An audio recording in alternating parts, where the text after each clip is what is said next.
Hi everyone! In today's video I'm going to show you how to install app for your Yamaha MusicCast 50 on Android. Let's get started. At first we have to open Play Store app. Then we have to search for Yamaha and search. Now as you can see there is MusicCast controller. You have to download it, click on it, install. Now we have to wait for the app to install.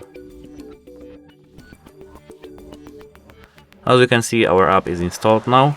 We have to open it, scroll down, click I agree, and click next. That's it. Our app is good to go. Goodbye.